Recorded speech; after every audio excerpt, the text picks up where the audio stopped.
for taking the time out of your schedule to attend today's meeting of the Metropolitan Nashville Fair Board of Commissioners. My name is Jasper Hendricks, Chair, and I will call this meeting to order. As information for our audience, if you are not satisfied with the decision made by the Metropolitan Fair Board of Commissioners today, you may appeal the decision by petitioning for a writ of cert with the Davidson County Chancery or Circuit Court. Your appeal must be filed within 60 days of the date of entry of the board's decision. To ensure that your appeal is filed in a timely manner and that all procedural requirements have been met, please be advised that you should contact your own independent legal counsel. Until we get a quorum for today's meeting and to respect the time of our attendees, we're going to move ahead with the agenda, but we will go back once we do have a quorum to vote on a couple of items, but we will start with informational reports first. And I guess we're going to start with our Executive Director. Thank you. We will not have a financial update today. Our finance manager is out today. So I will go ahead and get started with the events update to include our campus partners. I'll be really brief. You'll see in your packets the next 3 months, January, February, and March 2024. As you can see, we are very, very busy. So we've almost got a full slate. We are doing some finalization of an event in early March, which is why it's indicated as tentative, and I didn't want to put it in writing until we get a firm contract for that event. But like I said, as you can see, we're ramping up here as far as fairgrounds. What you will not see also on here, because they have not been released, is we don't have the soccer schedule yet, and we don't quite have the racing schedule yet. We have tentative dates for Bob, but I also know that we're kind of waiting and doing some coordination once the soccer schedule is released. So as soon as those are finalized, we'll be adding those to your calendars along with the road closures as was requested in earlier meetings.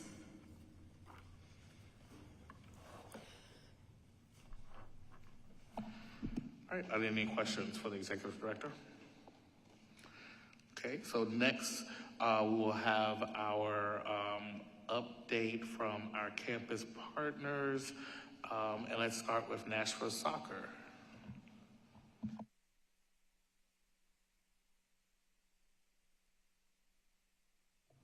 Afternoon, Chair and Commissioners. I'm gonna try that again. Okay, Laura beat me to the punch. Our schedule is not out yet. We're hoping to get it by the 20th. We appreciate, Laura, all your flexibility as we've gone back and forth on dates. But I'm gonna read our update. Geodis Park hosted the first ever playoff match on November 7th against Orlando City. The club fell to Orlando in a closely contested first round of the playoffs. Nashville SC also had 2 players named to the 2023 MLS Best 11, which recognizes the league's top players at each position as determined by members of the media, MLS players, and MLS club technical staffs. Hani Mukhtar was named as a midfielder, while Walker Zimmerman was named as a defender. Off the pitch, Geodis was home to the annual United Way Thanksgiving Day of Action, which involved preparing boxes of food for over 1,400 families in the 9 counties served by the United Way of Greater Nashville. Geodis Park also hosted the Soundwaves Art Gallery on the suite level of the stadium throughout the season. This past November, the public was invited to view the gallery and purchase the art produced by local artists. So as you know, we're currently in our off season and training will resume soon, next month actually. So on that note, I'm happy to answer any questions. Have any questions? Thank you. So next, once we have a quorum, I'll share cookies with everybody. Okay. Hey, well, look, right behind you. Next, we will have our report from Mr. Henley. Or do you want anything from Dirk for mixed use? Oh, wow. We can go ahead and order, yeah. Trying to avoid the feedback. Good afternoon, board, staff, and council. Going to kick us off this afternoon. I wanted to, of course, as I always do when I start the report, highlight that the figures that are in your packets and I'll be presenting are about 30 to 45 days in arrears from what you'll see as far as activity out on the campus. I'll definitely highlight that when I talk about what's going on with Fair Park. But first, I want to start with the fairgrounds improvement projects. Again, not much financial movement there since the last report. But again, I want to highlight and emphasize that while we were kind of hovering at that 99%, funds have been managed very well. We are in good shape. There's no budgetary concerns or issues there. Again, just kind of those last dollars spent are usually the ones that move the slowest. If there's no questions, I'll move to Fair Park Phase 2. So again, mentioning that the figures are in arrears. Fair Park Phase 2, if you look at your sheet, on the construction line item, you see that we're at about 39 or 40%, and then overall, the project budget is at 41%. So, the majority of the budget being the construction work, that's really driving the overall percentage.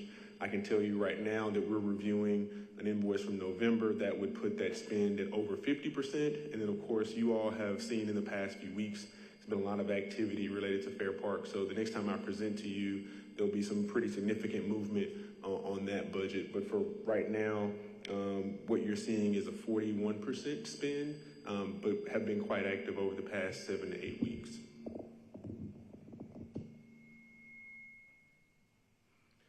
There's no questions on that. I'll move forward. And as far as the infrastructure part 2, wanted to highlight there on the Plaza and Road, there hasn't been movement since the last report, but again, we do have invoices that we're reviewing.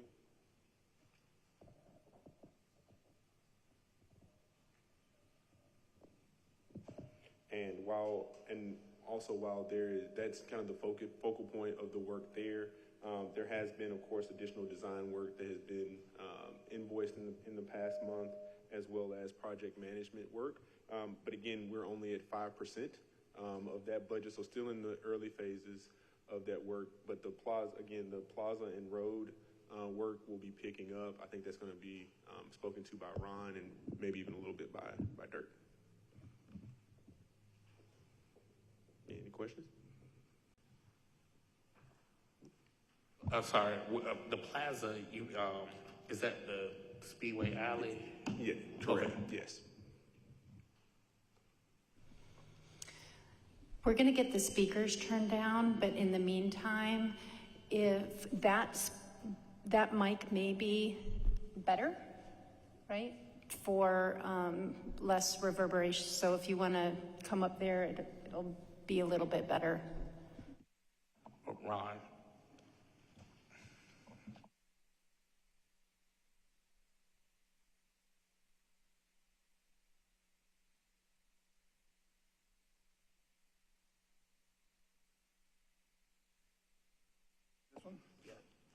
David, pull up a chair.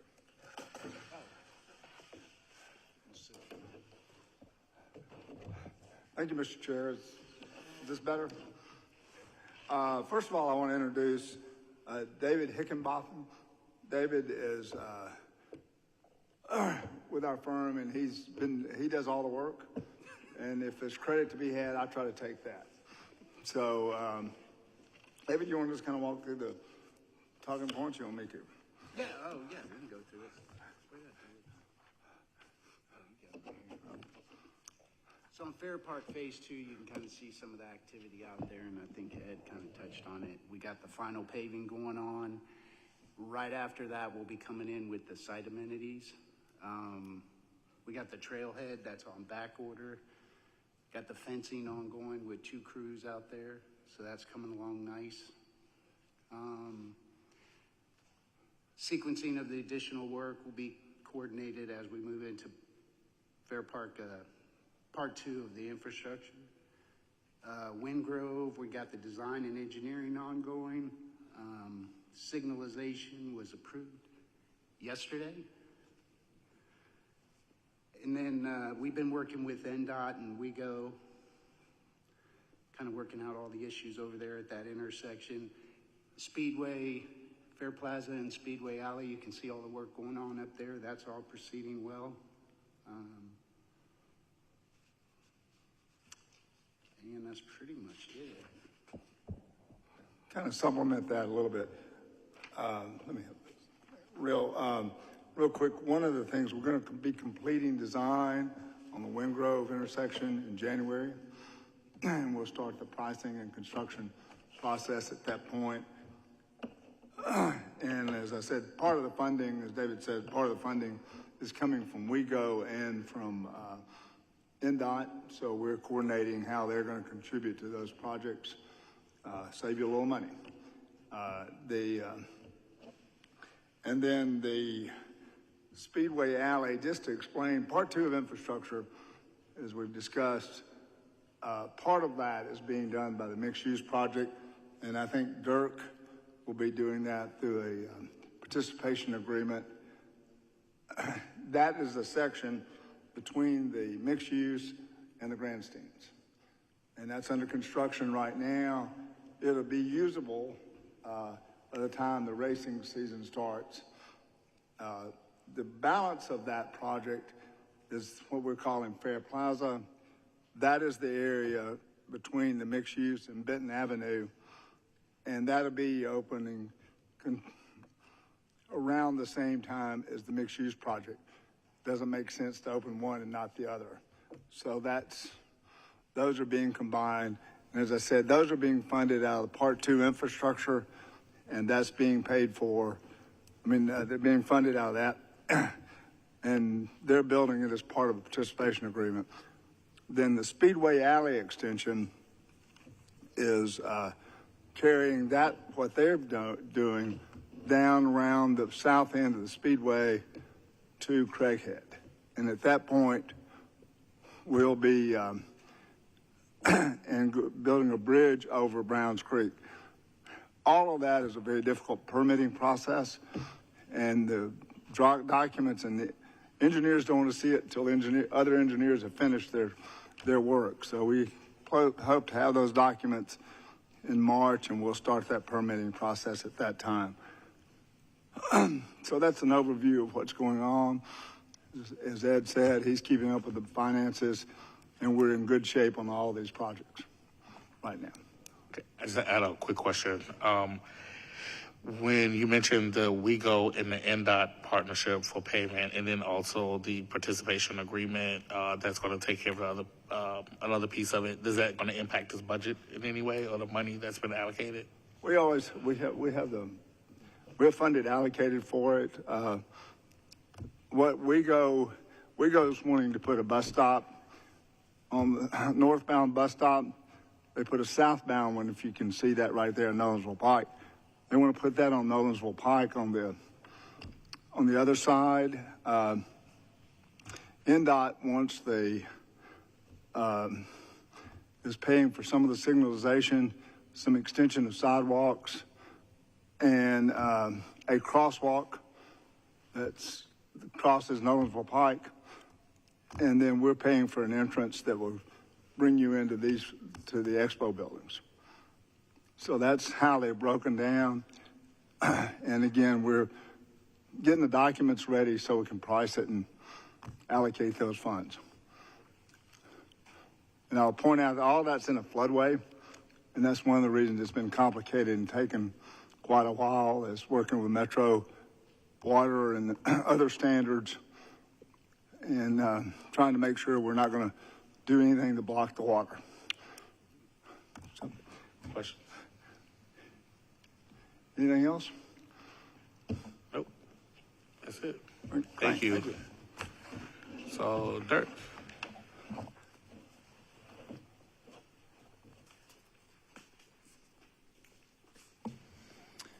One thing I will say, I'm just going to add, this is a great document. Maybe we can just get updates of this periodically.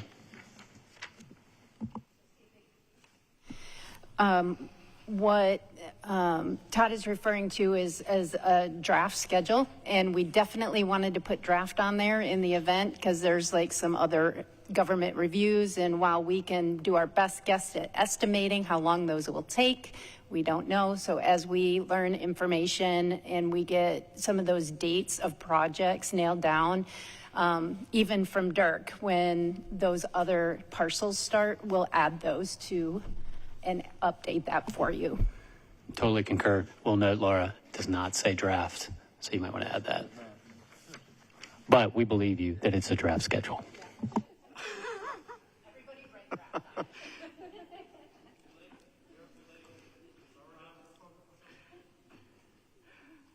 All right, well, good afternoon, Commissioners. Director Mormack, thank you for the chance to address you briefly with a quick update on the mixed-use development. So as Ron and David and Ed said, the participation agreement that we're working on with Speedway Alley and Fair Plaza is going terrific. We were very fortunate that we got our permits for Speedway Alley to begin construction immediately after the All-American 400, the first weekend in November. And so that started right when it was supposed to, and it's on track. The weather's been good. And so we're very comfortable at this point that that work is going to be done to get out of the way in order for the racing season to begin next year. So that'll be really good. In addition, our parking garage, we've been waiting for power. Now we have it, which is great. We got it just in time for there not to be any parking demand from races or soccer matches. So I'm not sure if that's irony or not, but it'll be ready to go for the 2024 season for both racing and soccer to begin. We've got some signage, lighting, and some banners that we're going to be installing on that garage to dress it up a little bit, and that'll be done over the course of the winter. On the mixed-use building itself, you'll notice if you go out there, the building balconies are now on the building and essentially complete. Those will be done here before the month is out. We are now, we're finished with drywall down to the second floor. We went from the top to the bottom, so from 6 to 2, and that work is going very, very well. The unit finishes, mainly bathrooms and kitchens, are now being installed on floors 5 and 6, and those will be done first. And then we're deeply in the process of installing the concrete sidewalls and stairs around the perimeter of the building for access into the building once that is done. The big headline is that we actually have an elevator working now in the building. And so anybody, any of you who would like to go see the building, I'd be delighted to show it to you over the next number of weeks. Unfortunately, if you're not a construction geek like me, there's not a whole lot to see. And so there will be an opportunity on an ongoing basis for anyone of the campus partners to go see the building, and we'd look forward to hosting you there at the project as the units get a little bit further along and some of the common areas start to take shape. So with that, we're on schedule, on budget, everything's going great, and would be delighted to answer any questions.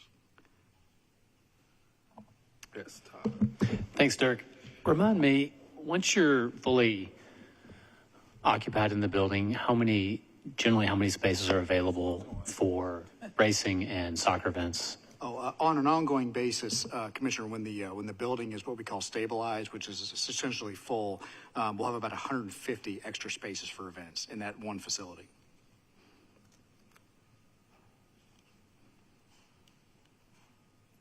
All right, any other questions? All right. Okay, thank you. All right, thank you. And Bob, racing.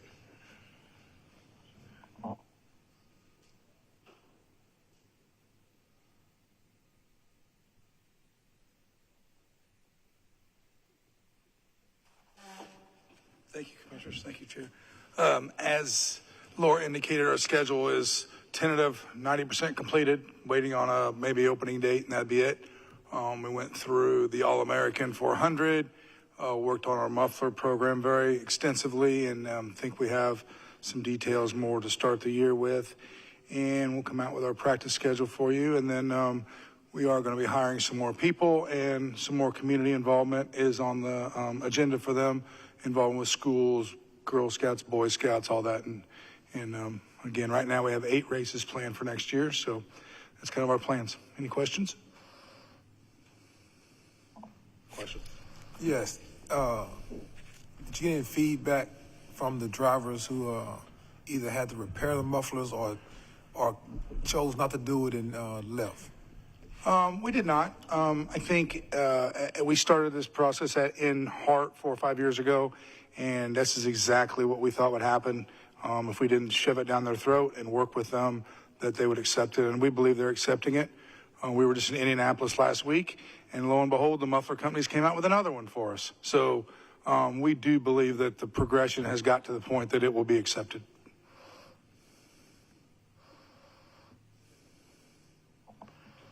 I had a couple of questions in reference to your email requesting the some repairs.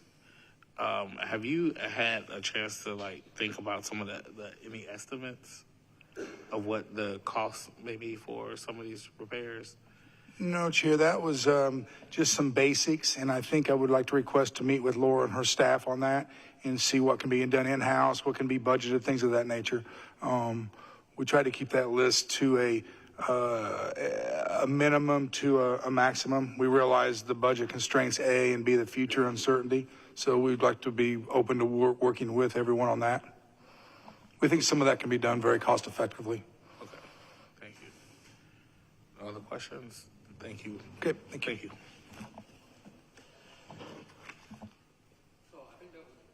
That was the last of our, I was going to do our agendas real quick. Okay. Either way. All right, well, let's do, before we hear from our executive director, again, I would like to, now that we have a quorum, I want to make sure we approve the minutes from the previous meetings. So I will entertain a motion, hopefully to approve the meeting minutes from August 1st, October 10th, and for our board retreat on November 4th. So moved. Second. All right, it's been moved and properly second. All those in favor, say aye. Aye. Aye. Aye. So may the minutes reflect that the minutes have been approved for these previous meetings. So now, Executive Director. All right, thank you. I have several things, but I won't take too much of your time. First, I want to thank the weekend staff for their diligence in tracking the storm. It was obviously a very difficult day on Saturday. We had a full house here with Porter Flea. They communicated with Porter Flea and safely sheltered the occupants during our tornado warning. So for our weekend staff, they did just a phenomenal job keeping them informed and calm, not knowing the track that storm was going to take. So we actually got a lovely thank you note from Porter Flea recognizing their efforts this weekend to keep everyone safe. So I just wanted to thank especially Danny Reynolds Sr. For everything that he did for our clients this weekend. Also, I wanted to bring up one of the things that I've been working with Market Street on is road naming. So the road that they're working on currently that goes between the Speedway and 445 Park Commons, or 8C, from Benton, that eventually will connect all the way down to Craighead, needs a name because it is a metro right-of-way. I should have known that it was a very complex process to do that. I'm thinking, oh, hey, let's come up with some road names. It's not that easy. I do want you to know that it actually takes not only probably this board to maybe endorse a name, but it also has 3 other metro bodies that has to kind of weigh in on it, including Historical Commission, the Planning Commission, and the Emergency Communications District Board. Plus there's other things, other reviews that need to be done to make sure that roads are not named after living people. If they are named after people, they have to do a biographical review. So there's a kind of a process. Yes, so I mean, it does take a process. So we have come up internally with some names, and in the meantime, Market Street does have a solution that they've worked out for the parking garage. This is kind of how this all came about, was to have the parking garage have its own address. But we will go ahead and get that probably to you just for some consideration in January and February, somewhere around there. And then we will, if you all kind of endorse the name that we're thinking of, we can then start this process. But I just wanted to bring it to your attention now, as it will be something that will come before you in the next few months. Cool. Yeah, quite the process. I also, Ron mentioned that we went to Traffic and Parking Commission yesterday, and the signal was approved with no issues, no questions. Councilmember Vo was there, spoke in favor of it, so all good. No issues there. Wanted to update you also on the fee study. I think I had mentioned a few months ago that we had retained a firm to look at our building rental rates. We do have a draft in hand that we're looking at and reviewing internally. My plan is, in order to give you guys plenty of time to review the report and ask questions, my plan is we're going to take the rest of this month internally to review it as a staff. In January, have the consultant present it to you, and then we will also present how we feel we can execute on some of the recommendations, and then not vote on it. Allow for us to communicate with all of our event clients via letter and email so that they understand that we will be making a presentation to the board, so they can either attend and listen, or we'll send them also the YouTube link so that they can hear about the study and what the recommendations of the consultant were, and then ask you to vote in February. So it'll be at least a month process so that you can absorb the report before any votes are taken. Art installation. It is getting close to being the fabrication is nearing completion. It does need to be trucked from California. It's quite a big structure, and we anticipate it arriving around February 1st. We're hoping we can do the installation, which is out in that oval area right on the corner of our drive and Wedgwood, the second weekend in February. So we'll keep you up to date on that. It should be just an amazing art piece. It looks really, really neat. During the retreat, we talked about sound monitoring and the fact that Bob was doing sound monitoring for the races, Nashville SC was doing, or Geodis was doing sound monitoring for concerts. So the board had expressed some interest in maybe us going out. I have sent some inquiries out to get quotes for measuring some campus events, racing, some soccer games, concerts, and miscellaneous events. So I'm waiting to hear back from some firms on what that could be. There's also been looking into potentially purchasing our own monitoring equipment, but then we would still need to hire a service to be able to interpret the results and put that into a good format for our consumption. So I wanted just to update you that we were moving forward with getting that information from consultants. Otherwise, we've already talked about the track repairs and maintenance, and then I think that's it for me. Any questions? Oh, yes. Yeah, I think there are a couple of questions out there, so I'll begin with Commissioner Hartley. Not a question, just a comment on the fee study. As you're talking to the consultant, obviously I want to hear Anthony and Jasper's thoughts on this, but I would prefer to see a phased in fee increase over time, or at least to think about that as a potential way to approach it rather than sort of an all at once. But well, I want to address that actually, because I don't think we can't, because we can't ask for a phase in. We don't even know what the report is. So I was actually going to ask for the report before the meeting, because I like to read before I come to the meeting. I don't come to the meeting to do my homework, because it wouldn't be fair to everybody else that attends. So I would actually request that we receive a copy of the report so that we can have time to digest it and take a look at it and look at their recommendations, because we as a board may decide not to implement their recommendations. We don't know.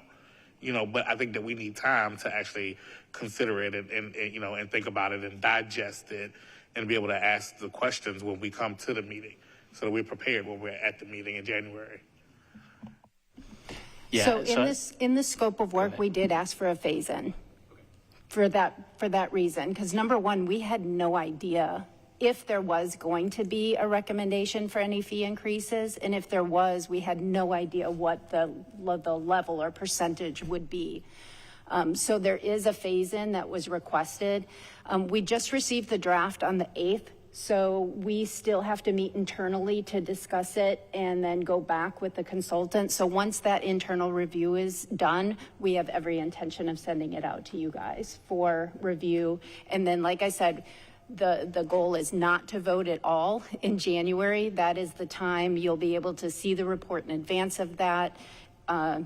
She will present it probably on WebEx. She'll do a remote in for that meeting, and then you can also address any specific questions once you read it to both us and the consultant in January. We can, vote on it hopefully in February. The reason why the February vote is important, and we talked a little bit about maybe rescheduling the February meeting up a week to February 6th, because if there are any adjustments to fees and the board makes a decision on any of those, we want to be able to incorporate that into our operating budget, which we anticipate would need to be entered into the Metro's budget system by the end of February.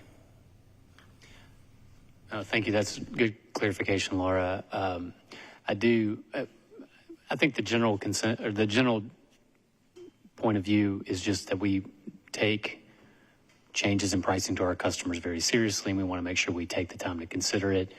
Definitely hear you on the constraints of the Metro budgeting system, but even more so, I think getting the fees right is probably the primary concern. And I would echo Jasper that, if we choose to take a slower approach, then I'm completely open to that at this point. And how are they doing this? Are they doing the study based on square footage model, or are they doing it based on our current clients that had events in 2023 and saying what that price should look like, or how are they doing? How are they doing it? So her approach is to compare us with kind of three different groups of event space. One is similar venues within the Nashville metro area that does the same sort of business as we do. Also within the region, so down to Alabama, up to Kentucky, some of those that are similar, and then nationally looking at fairgrounds that have a similar, they may or may not host a fair, they have exposition space that they rent. So there's actually three different groups that she has researched to kind of benchmark us against. Another thing that we asked for in the scope of work is, obviously we have a budget deficit. So and one of the things we've asked her to evaluate is looking at our overhead, some of our fixed costs, and how to maybe potentially cost those and put those, from an accounting perspective, making sure that we're covering those costs if possible. And then where opportunities present themselves with potential service fees, and making sure that we're putting the appropriate expenses that are related to our events, that we're accounting for those, and does revenue cover those?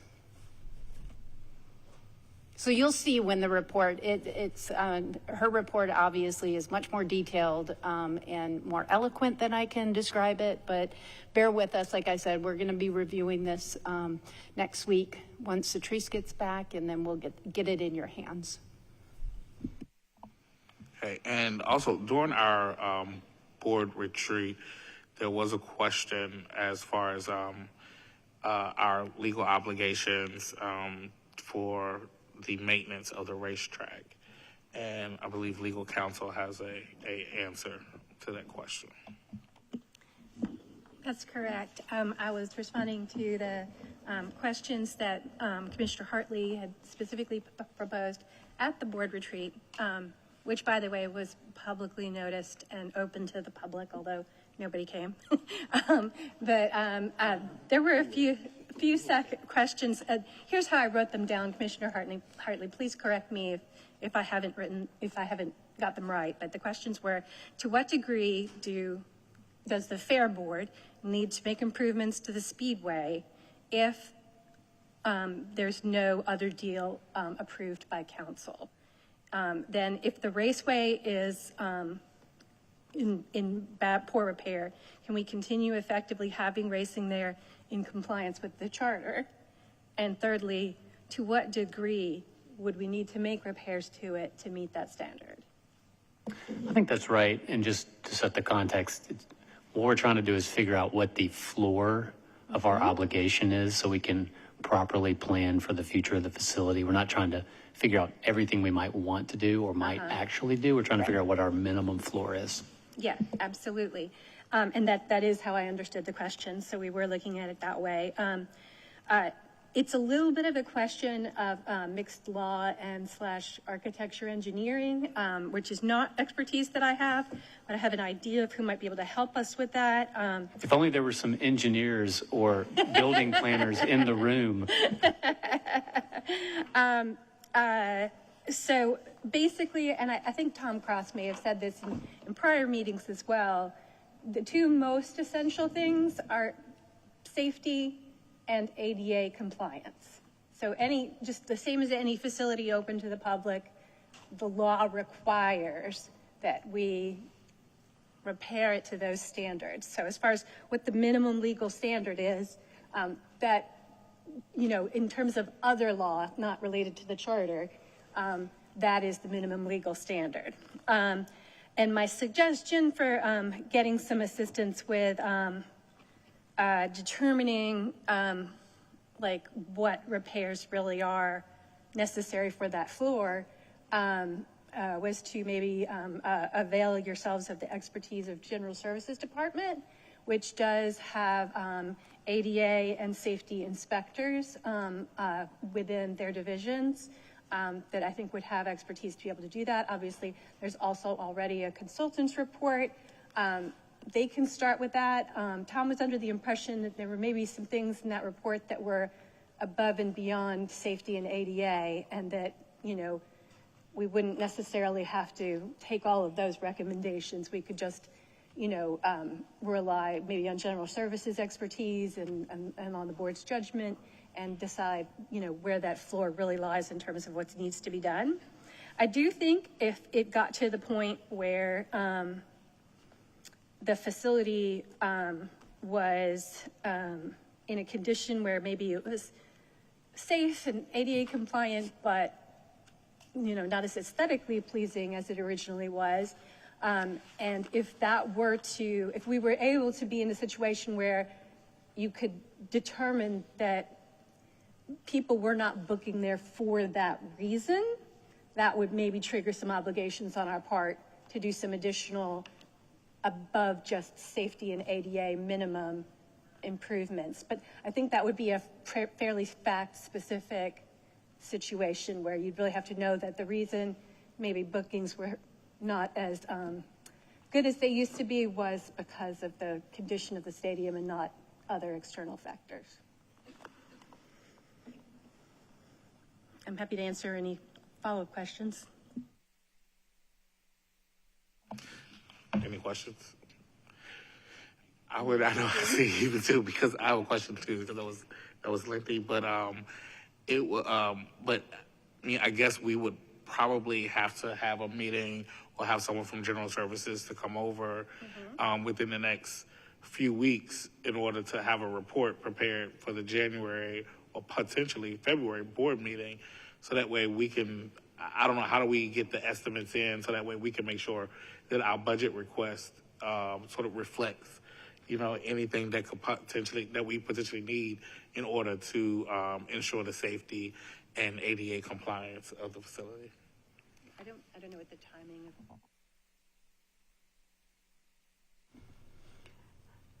My guess is that we'll have a little leeway under the circumstances, but I will definitely be reaching out to them and set up a on-site meeting. Yeah, I mean, I think hopefully with it being winter and with everything being kind of quiet as far as outdoors events, like that might give you that leeway. But yeah, I don't think it's something that should take an enormous amount of time. This is Which is a different probably question. the lawyer's ignorance. This is a different question, but does the water stay on during the off season? In the pits, no, we've winterized them. Up in the offices, yes. About the restrooms and all that stuff? Some in is the off, stadium. some are winterized, and some are left functional. All right. I just want to second Jasper's statement. Obviously, I think we have an obligation to make sure the facility is safe for all the users and that it's accessible to all the users. It's a public facility, so we should definitely effort for that.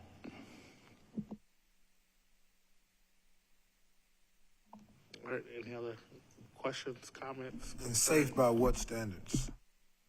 I think it'll be up to general services to determine, right, the safety. Yeah, I mean, they'll be inspecting pursuant to like federal and state law standards and regulations, like, I don't know, OSHA or, I don't even know what they would all be, but they will certainly follow all of the required legal standards and inspect to those, including Metro Zone if we have any. So I'm sorry, safety is not my area of expertise, but. And they may come out and they may say, you're in pretty good shape. So Yeah, that's possible too. Good to have enough. Absolutely. Yep, exactly, all right. So are there any other questions, comments, concerns? Well, one other just general note, because I think we all are looking for, we talked about at our retreat, sort of like the box that is the speedway within the overall campus, and looking for a direction there. And I'm hesitant to spend money, as Diego said it well, it's like you don't want to put down new concrete and then break it to put more concrete down. Like you don't want to spend money against a future that's going to change, which is why I really want us to think about the floor first of what our obligation is so that we can make sure we're compliant, we're safe, we're keeping everybody safe, we can use the facility, but we're not putting money against something that's ultimately going to be a change of direction from, the political winds that are out there. When was the last facility study? The consultant report, we received the consultant's report, and they recommended somewhere between $40 and $50 million in renovations over a period of time in order to bring it up. So that included not just safety and ADA compliance, but it also included some aesthetics, so like scoreboard, sound system. That's things scoreboard's like not part of safety, though. No, right. That's why I said that report included all of that. So it was Technology may be safe, but not desirable, Yeah, because it is actually safety. It can be safety if it falls down. If you can't have So. And we've actually had two, not only that consultant, we had a consultant report done that was track only. It didn't extend to the grandstands. That was done in 2016. Wow, 2016. Can we get a copy of that one day soon, if you still have it? I'm just looking it up. I think we have it. You think we have it? Yeah, I believe, I think we had, yeah. I think you do have it as part of the Bristol packet. But I can send it again. Yeah. But yeah, and then to echo what Commissioner Hartley said, is just to make sure that we are, in compliance. But also we don't know what could happen, and also when we submit our budget request in late February, the council doesn't actually vote on it until June, May, June. So we may see some movement They may decide to review our proposal that's on their desk. By then, we don't know, but we'll see. So, all right. So, hearing no other discussion, the chair will entertain a motion to adjourn.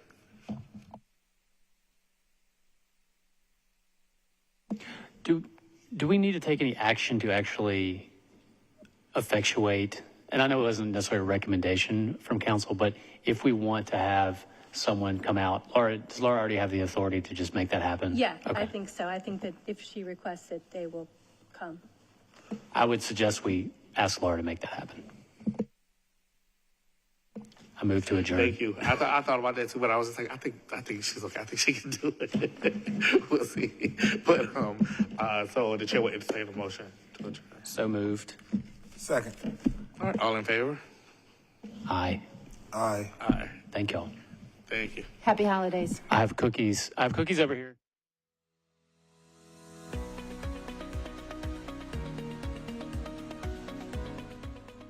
This has been a service of the Metro Nashville Network. If you would like to see this presentation again, or for more information on this and other programs, visit nashville.gov.